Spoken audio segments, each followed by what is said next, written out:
मेरा नाम करिश्मा है। मेरी उम्र 30 साल है। मेरी शादी को 15 साल हो चुके हैं और मैं दिखने में बहुत गोरी हूँ। मेरे बाल कमर तक लंबे हैं। मैं सड़क किनारे एक होटल चलाती हूँ, जहाँ रोज सड़क पर से गुजरने वाले ड्राइवर खाना खाने और चाय पीने मेरे होटल में आते हैं। मेरे हाथ का घर जैसा खाना सभी ड्राइवरों को बहुत पसंद आता है और ड्राइवर लोग उस खाने की तारीफ करते नहीं थकते। आज जो कहानी मैं आपको सुना रही हूँ, वो उस समय की है जब बारिश का मौसम था। मेरे होटल पर एक ट्रक ड्राइवर आया। बाहर बहुत तेज बारिश हो रही थी, इस वजह से उसे गाड़ी चलाने में मुश्किल हो रही थी। उसने मुझसे कहा, क्या मुझे रात रुकने के लिए एक कमरा मिल सकता है? मेरे पास 2 ही कमरे थे, उनमें से एक पहले से किराए पर दिया हुआ था। वह ड्राइवर बहुत विनती करने लगा, इसलिए मैंने उसे अपनी रूम रात भर रुकने के लिए दे दी। मेरी शादी को 15 साल हो चुके थे, लेकिन अभी तक मेरा कोई बच्चा नहीं था। मेरा पति नीलेश बहुत शांत स्वभाव का था, लेकिन वह बहुत मेहनती था। हम दोनों मिलकर अपने होटल को संभालते थे। सुबह से रात तक हम दोनों ही वहाँ काम करते थे। हमारे पास वैसे तो ज्यादा पैसे नहीं थे और हमारी कमाई भी होटल से ज्यादा नहीं हो पाती थी, लेकिन फिर भी हमें भरोसा था कि एक दिन खूब पैसे आएंगे। अगर हमारे पास पहले से पैसे होते तो हम एक बड़ा होटल खोल चुके होते। ज्यादातर ड्राइवर चाय पीने के लिए ही रुकते थे और खाना में मैं रोटी, बट्टी, चोखा और चटनी और बनाती थी। यह मेरा मेन्यू था। लेकिन पंजाबी ड्राइवरों को पंजाबी खाना बहुत पसंद आता था। मुझे पंजाबी और चाइनीज खाना बनाना भी आता था, लेकिन मेरा पति चाहता था कि हमारा होटल सिर्फ बिहार और यूपी का ही खाना परोसे। कभी कभी ऐसा भी होता कि एक भी ग्राहक खाना खाने नहीं आता था। ऐसे में मेरे पति पास के एक छोटे तालाब में मछली पकड़ने चले जाते थे। वह अपने दोस्तों के साथ मछलियां पकड़ते और उन्हें बेचने के लिए मार्केट में ले जाते थे। जब मेरे पति घर पर नहीं होते थे, तो होटल का सारा काम मुझे ही संभालना पड़ता था। ऐसे में कुछ ग्राहक सिर्फ मुझे देखने के लिए होटल आते थे। उन्हें चाय तक पीना पसंद नहीं होता था, लेकिन मुझसे बातें करने के लिए आते थे। होटल के पीछे से एक हाईवे निकलता था, जहां से ट्रक और गाड़ियां गुजरती थी। इससे मेरे ग्राहक कम होने लगे थे। जो होटल और लॉज को जानते थे, वही लोग यहाँ आते थे। नए ड्राइवरों को होटल के बारे में पता ही नहीं चलता था। मेरे ग्राहक दिन ब दिन कम होते जा रहे थे। मेरा धंधा जैसे बंद होने की कगार पर था। घर में पैसों की कमी महसूस होने लगी थी। मछली पकड़ने से भी ज्यादा पैसे नहीं आ पाते थे। इसलिए मेरे पति शहर में मिस्त्री का काम करने चले गए। वहाँ मिस्त्री के काम के अच्छे पैसे मिलते थे और मेरे पति वही करने लगे। मेरे पति मुझसे कह रहे थे कि अब होटल बंद कर देना चाहिए, लेकिन मैं उनसे कहती थी कि नहीं, मैं घर में बैठकर क्या करूंगी।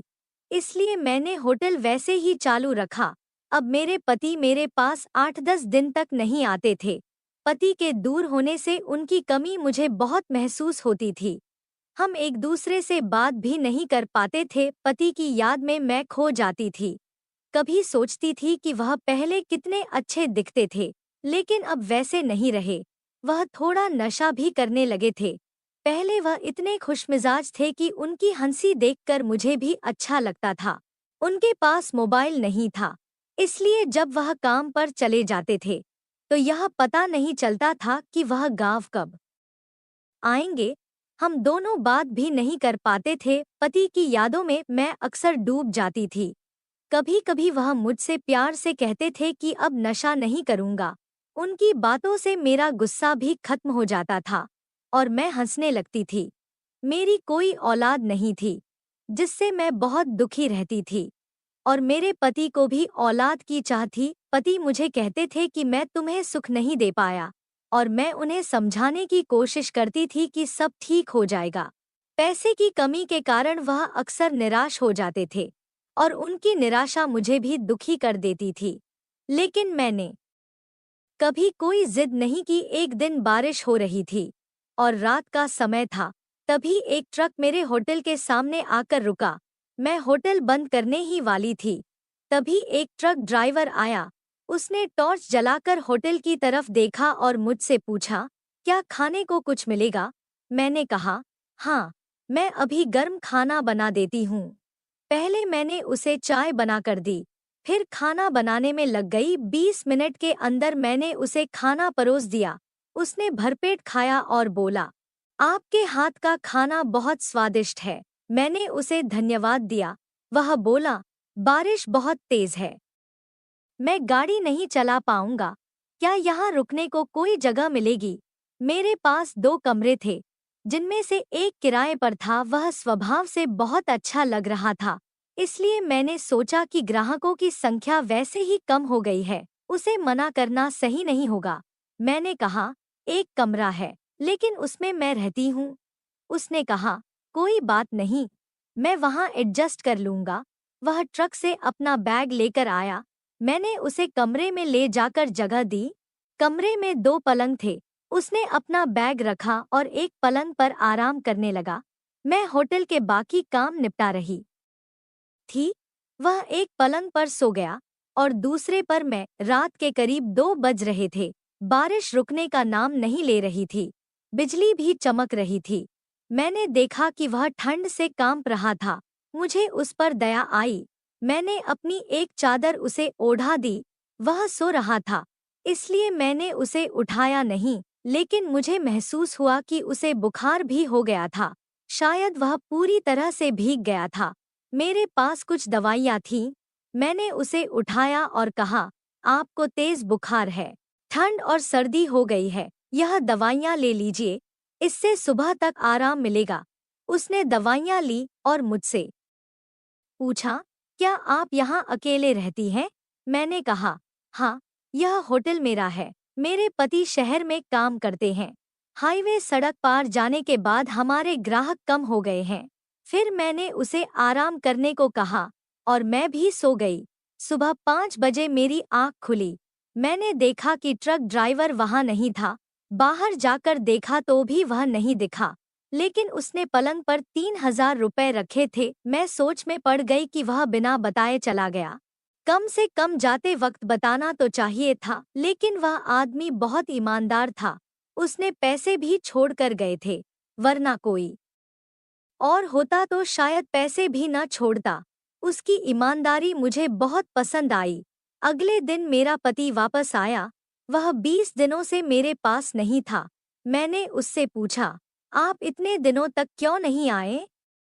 कहाँ चले गए थे? वह कहने लगा, मैं चेन्नई में काम करने गया था। वहाँ एक कंस्ट्रक्शन साइट पर काम चल रहा था और वापसी में बारिश बहुत तेज थी, जिससे कोई वाहन नहीं मिल रहा था। लेकिन अब सब ठीक है। मेरा पति 20 दिनों बाद घर लौटा था और इस बार उसने कोई नशा भी नहीं किया था। उसने मुझसे कहा, देखो करिश्मा, मैंने तुमसे कहा था कि अब मैं नशा नहीं करूँगा। इस बार मैंने मेहनत की, नशा करने का वक्त ही नहीं मिला।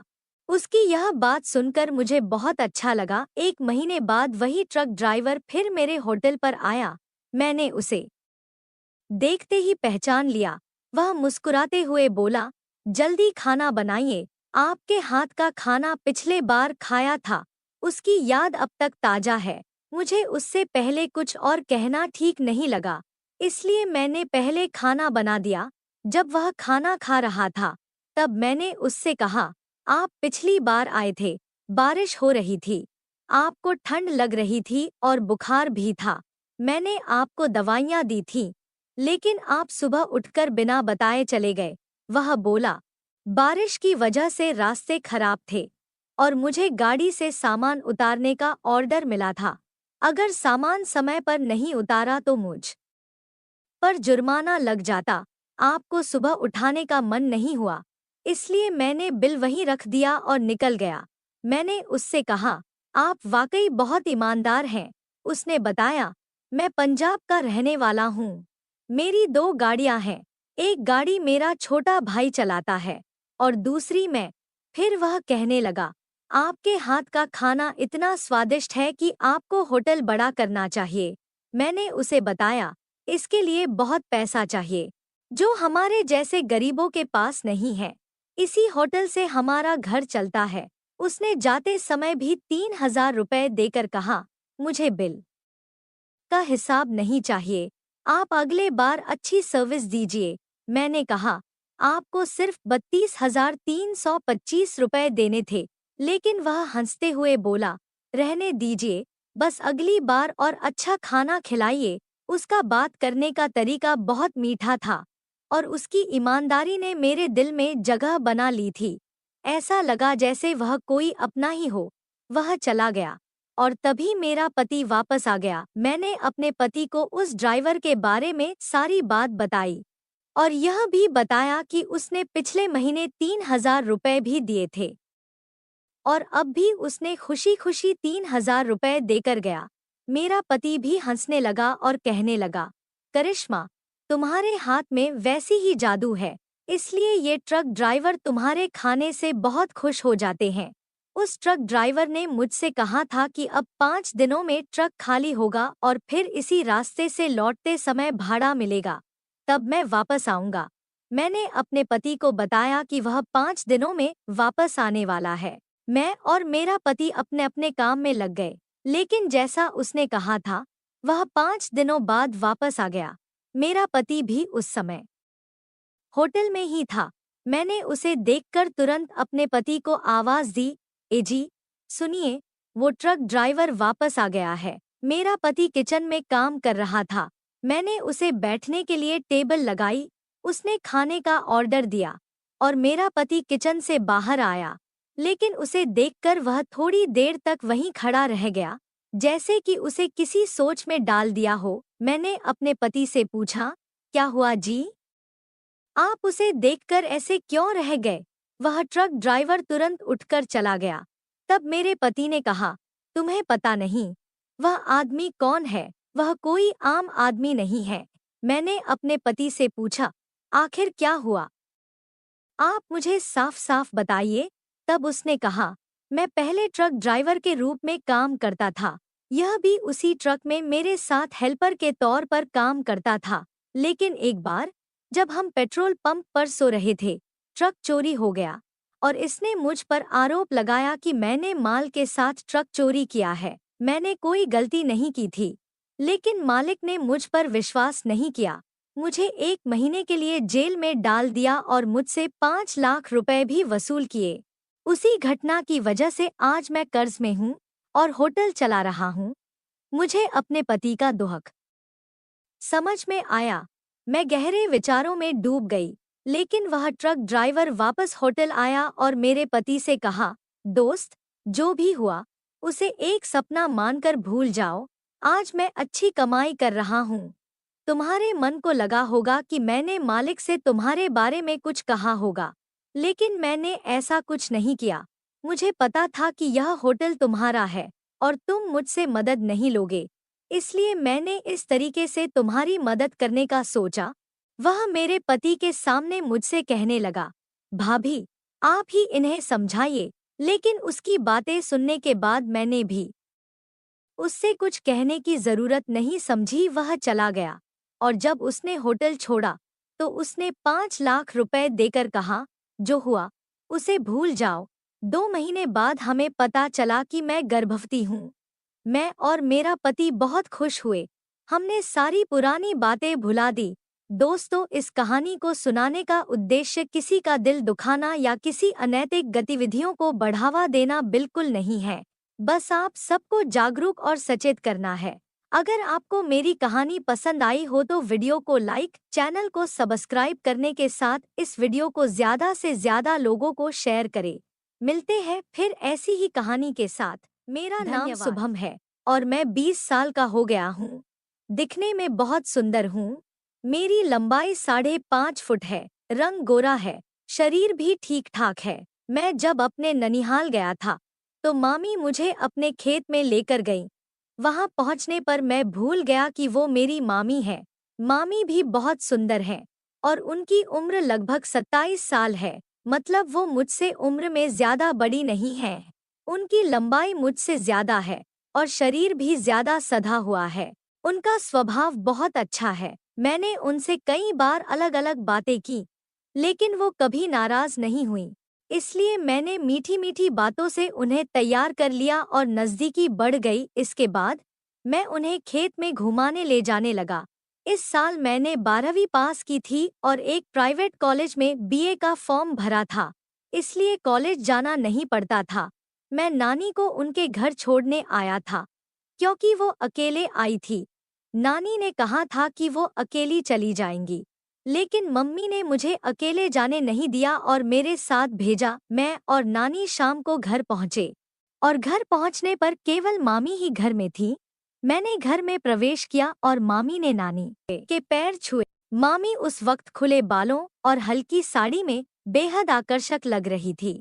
इसके बाद नानी ने मामा और नाना के बारे में पूछा, तो मामी ने बताया कि ससुर बाहर गए हैं और हफ्ते भर में लौटेंगे। फिर मामी ने हमारे लिए चाय बनाई। उसी समय नाना भी आ गए। नाना के आने पर मामी ने सिर पर पल्लू ले लिया। मैं थोड़ी देर नाना के साथ बैठकर बातें करता रहा। उन्होंने मम्मी, पापा और खेती के बारे में पूछा। शाम होने पर मामी खाना बनाने की तैयारी करने लगी। नाना पत्ते खेलने बाहर चले गए और नानी आंगन में पड़ोसन से बात कर रही थी। मैं हॉल में बैठा मामी के ख्यालों में खोया हुआ था। मैंने सोचा कि रसोई में जाकर मामी से बात करूं, लेकिन चूंकि मैं नया आया था, इसलिए झिझक हो रही थी। मामा की शादी के बाद यह मेरा ननिहाल का दूसरा दौरा था। पिछली बार मामी अपने मायके चली गई थी। इतने में मामी की आवाज आई, शुभम, तुम यहाँ हो या बाहर गए? मैंने तुरंत जवाब दिया, नहीं मामी, मैं यहीं हूँ। मामी मुस्कुराकर बोली, तो फिर रसोई में आओ ना, तुम्हारे साथ मेरा भी समय अच्छा जाएगा।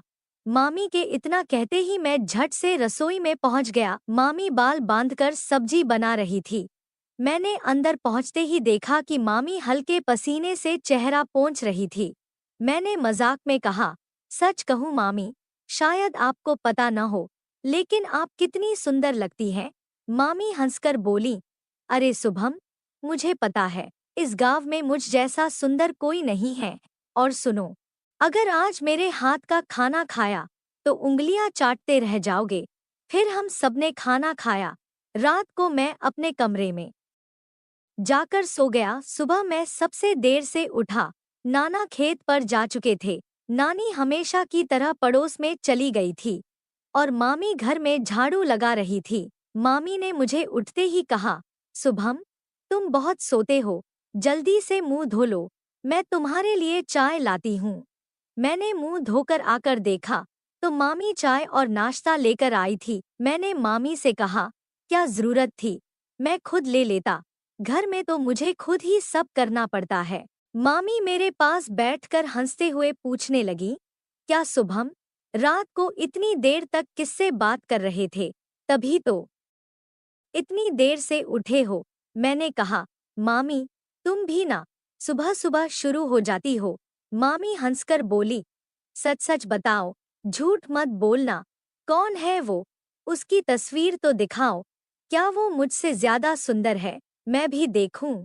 मैंने मामी से शपथ लेकर कहा, मामी, सच में, तुम्हारी कसम, ऐसा कुछ भी नहीं है। तब मामी हैरानी से बोली, मतलब तुमने अब तक किसी को सेट भी नहीं किया? मैं सिर हिला रहा था और मामी मेरी तरफ देखकर हंस रही थी। मामी ने हंसते हुए कहा, तो फिर मामी के बारे में क्या ख्याल है? मामी के मुंह से ऐसा सुनकर मेरी सांस रुक गई, लेकिन अगले ही पल वो जोर जोर से हंसने लगी और बोली, शुभम, तुम बहुत अच्छे लगते हो, मैं तो बस मजाक कर रही थी। फिर उन्होंने चाय का कप उठाया और अपने काम में लग गईं। सच कहूँ तो मामी का स्वभाव बहुत अच्छा है, वो हमेशा ऐसे मजाक करती रहती है। इसलिए मैंने भी तय किया कि जब इतनी प्यारी मामी मिली है, तो थोड़ा मजाक मैं भी करूं। खाना खाने के बाद मैं मामी के कमरे में गया। मामी ने अभी अभी अपने बाल धोए थे और उन्हें सुखाने की कोशिश कर रही थी। जैसे ही मैं कमरे में दाखिल हुआ, मामी बोली, अरे शुभम, अच्छा हुआ तुम आ गए, मैं तुम्हें बुलाने ही वाली थी। सुबह से मेरी पीठ में बहुत दर्द हो रहा है, क्या तुम थोड़ा बाम लगाकर मालिश कर दोगे? मैंने तुरंत कहा, अरे मामी, ये बात सुबह ही कहनी चाहिए थी, मैं पहले ही बाम लगा देता। तुम्हें बेवजह दर्द सहना पड़ा। फिर मैंने मामी की पीठ पर बाम लगाकर मसाज करना शुरू किया। मामी ने कहा, अब थोड़ा आराम लग रहा है। सुबह से तो दर्द के मारे बुरा हाल था। इसके बाद 3-4 दिन ऐसे ही मस्ती में बीते और मैं मामी के साथ ज्यादा समय बिताने लगा। मामी मुझे अब एक क्यूट दोस्त की तरह लगने लगी थी।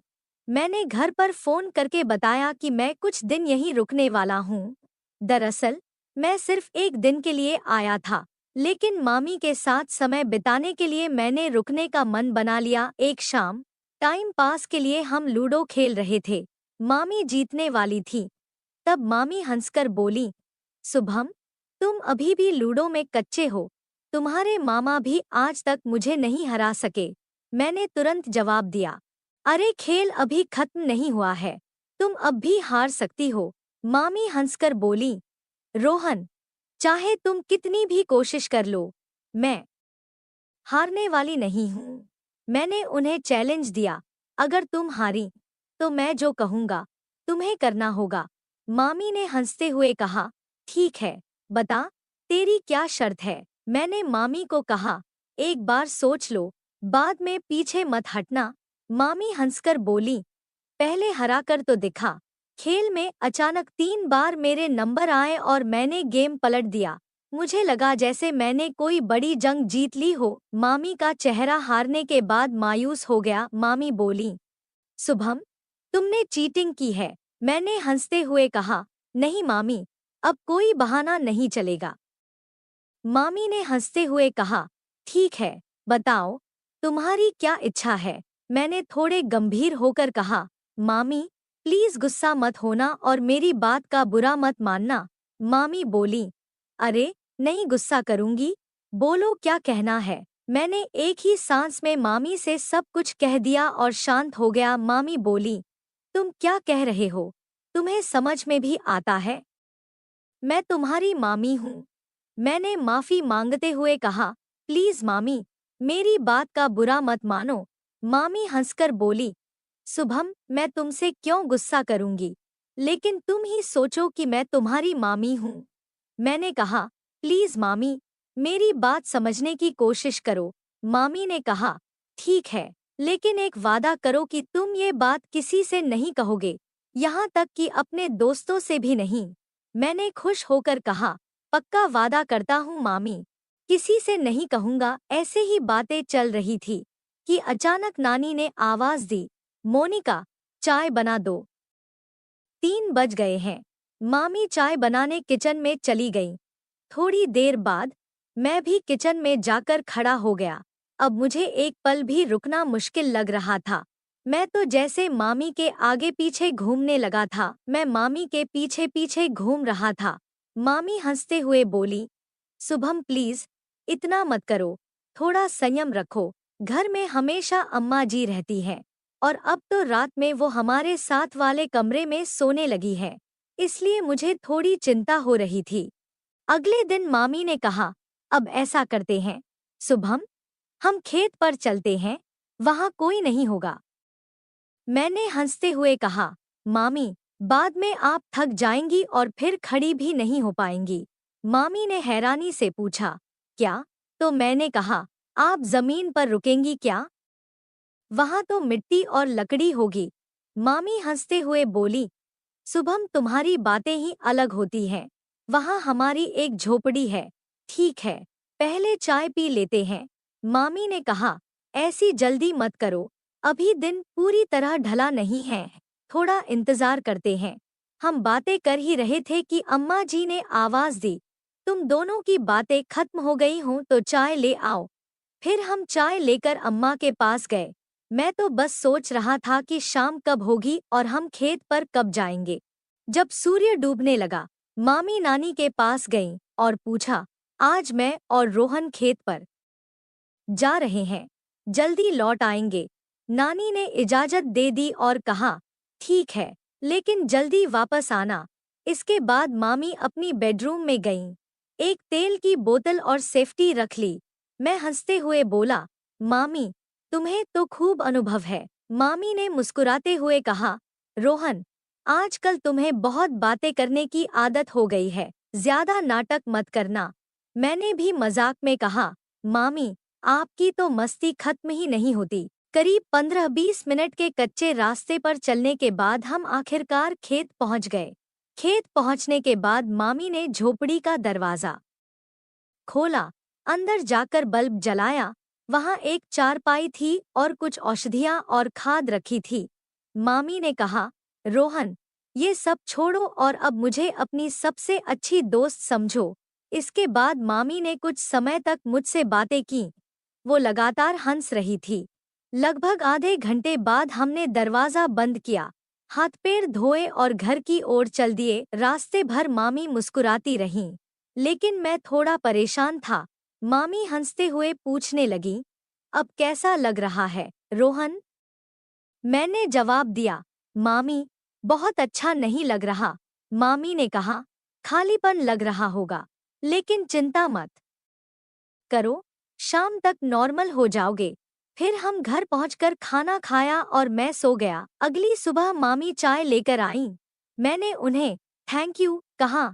मामी हंसते हुए बोली, कल का धन्यवाद आज कर रहे हो। मैंने मामी से कहा, मामी, शायद कुछ गलत हुआ, ऐसा नहीं करना चाहिए था, क्योंकि आप मेरी मामी हैं। मामी ने हंसते हुए कहा, अब तुम्हें गलत लग रहा है, पर इसे याद रखना, चिंता मत करो। दोस्तों, इस कहानी को सुनाने का उद्देश्य किसी का दिल दुखाना या किसी अनैतिक गतिविधियों को बढ़ावा देना बिल्कुल नहीं है। बस आप सबको जागरूक और सचेत करना है। अगर आपको मेरी कहानी पसंद आई हो तो वीडियो को लाइक, चैनल को सब्सक्राइब करने के साथ इस वीडियो को ज़्यादा से ज़्यादा लोगों को शेयर करें। मिलते हैं फिर ऐसी ही कहानी के साथ। धन्यवाद।